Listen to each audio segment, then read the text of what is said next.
They were preparing for D-Day. Thousands of American soldiers were gathered on the coast of England. They were not expecting a real battle. This was only a training exercise. The mission was supposed to prepare them for the invasion of Normandy. But during the night, German torpedo boats suddenly appeared in the darkness. And within minutes, a training exercise had turned into a disaster. Ships were burning, soldiers were trapped in the freezing water, and hundreds of men were fighting for their lives. By the time the attack was over, more than 700 American servicemen were dead. And what happened next was almost as shocking.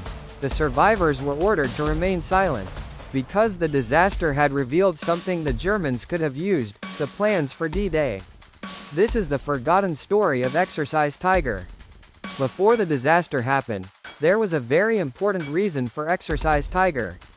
The Allied forces were preparing for the invasion of Normandy. The real invasion was still weeks away, but thousands of soldiers needed to practice exactly what they would do on D-Day. They needed to know how to leave the landing ships, how to reach the beach, how to move inland, and how to survive under realistic combat conditions. For the exercise, the Allies chose Slapton Sands, a beach on the southern coast of England. The location was carefully selected because it looked remarkably similar to Utah Beach in Normandy. The civilians living in the area were evacuated. Roads were closed, the coastline was placed under military control, and thousands of American troops began arriving. This was not a simple training exercise. The Allies wanted to make it as realistic as possible. Ships would approach the beach, troops would land, aircraft would take part, and naval guns would use live ammunition. The soldiers were supposed to experience something as close to a real invasion as possible, without actually fighting the Germans. But there was one problem. The exercise was about to become much more dangerous than anyone expected. Because somewhere in the English Channel, German forces were watching, and they had no idea that the ships they were about to encounter were carrying soldiers on a training mission. They believed they had found a real Allied convoy, and they were about to attack. The night of April 28, 1944, the men aboard Convoy T4 believed they were simply completing another training exercise. 8 landing ships were moving through Lime Bay. They were carrying soldiers, vehicles, equipment and supplies. The sea was dark, the ships were moving slowly, and most of the men had no idea that danger was approaching. Then, German E-boats appeared. 9 German fast attack boats had left Cherbourg. They had been sent to investigate Allied activity in the channel. And now, they had found their target. The Americans had almost no warning. At 2 minutes past 2 in the morning, a torpedo slammed into LST-507. The explosion tore through the ship. Fire spread across the vessel. Men suddenly found themselves surrounded by flames and smoke. Some jumped into the freezing water. Others were trapped aboard the burning ship. Then, only minutes later, another torpedo struck. LST-531 was hit. The ship began sinking rapidly, and within approximately 6 minutes, it was gone beneath the water. A third landing ship, LST-289, was also hit by a torpedo. But unlike the other ships, it managed to survive and reach port. The German E-boats attacked quickly, then disappeared into the darkness. The entire attack lasted only a short time, but the consequences were devastating. Hundreds of American soldiers and sailors were dead or missing. Some had been killed by explosions and fire. Others drowned in the freezing water. And some died from hypothermia. But the disaster was not over. Because the survivors now faced another problem. They had just witnessed one of the Allies' most closely guarded military exercises, and the enemy had discovered it. And that meant, the disaster at Slapton Sands could potentially threaten something much bigger. D-Day. The survivors had barely escaped with their lives. But now, they were given another order. Stay silent, no interviews, no public statements, no details about what had happened. The reason was simple: the Allies were only weeks away from D-Day, and Exercise Tiger had revealed something extremely dangerous. German forces had discovered that a major Allied training operation was taking place near the coast. If the Germans understood exactly what they had discovered, they might realize that the exercise was connected to the coming invasion. There was another problem. Among the missing men were officers who had special access to highly classified information about D-Day. Their bodies had to be found, because if even one of those men had been captured alive, the consequences could have been enormous.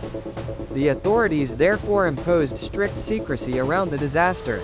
The survivors were told not to discuss what they had witnessed.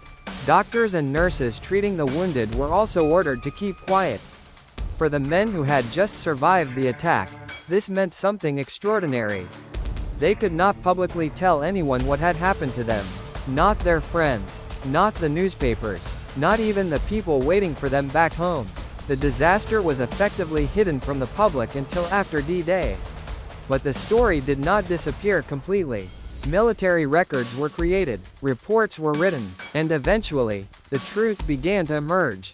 The tragedy at Slapton Sands had cost hundreds of American lives. But it had also exposed serious weaknesses. Communication had failed, the convoy had too little protection, and the soldiers had not been properly prepared for what to do if they ended up in the water. These mistakes could not be repeated, because in just a few weeks, the training would become real. And this time, there would be no exercise. There would be a real invasion. D-Day. Exercise Tiger had been a disaster, but the lessons learned from it would soon be put to the ultimate test. 6 weeks later, the real invasion began. On June 6, 1944, thousands of Allied soldiers crossed the English Channel. This time, there was no training exercise. No rehearsal, no second chance. They were going to Normandy, and the lessons from Exercise Tiger were now being put into practice. One of the biggest problems discovered at Slapton Sands was the way soldiers reacted when they ended up in the water. Many men had put their life jackets on incorrectly.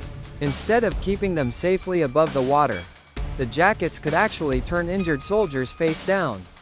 Training was changed, communication procedures were improved, naval protection was strengthened, and commanders became much more aware of the danger posed by German E-boats. The Allies also took another major step. They began attacking German E-boat bases and forces in the English Channel. The goal was simple: make sure the same thing could not happen during the real invasion. And when D-Day finally arrived, the German E-boats did not destroy the invasion fleet. The disaster at Slapton Sands had exposed a weakness. The Allies had time to learn from it, and that may have saved lives on D-Day. But there is an unsettling detail. The men who died at Slapton Sands had already paid the price. They died before the invasion had even begun. They were preparing for history, and became part of it. Today, the beaches of Slapton Sands look peaceful. The water is calm. Tourists walk along the coast. Children play on the beach. But beneath those waters, the wrecks of the landing ships still remain. Silent reminders of a night that was almost forgotten. And the story of Exercise Tiger raises a haunting question. How many lives were saved on D-Day? Because hundreds had already died during the rehearsal? We may never know the exact answer. But one thing is certain. Exercise Tiger was supposed to prepare men for war. Instead, it became a real battle. And for hundreds of American soldiers and sailors, the rehearsal was their final mission. O-Day, Slapton Sands looks peaceful. But beneath these waters, the remains of that terrible night still exist. The men who died here were preparing for one of the largest invasions in history. They never reached Normandy, but their sacrifice was not forgotten. Exercise Tiger was supposed to be a rehearsal. Instead, it became a real battle. Hundreds of men lost their lives, just weeks before D-Day. And perhaps the most haunting part of the story is that the world almost never heard about it. This was Exercise Tiger, a forgotten disaster that happened before D-Day. And sometimes, history's most important stories are the ones we almost forgot. Subscribe to Chronicle Files for more forgotten stories from history.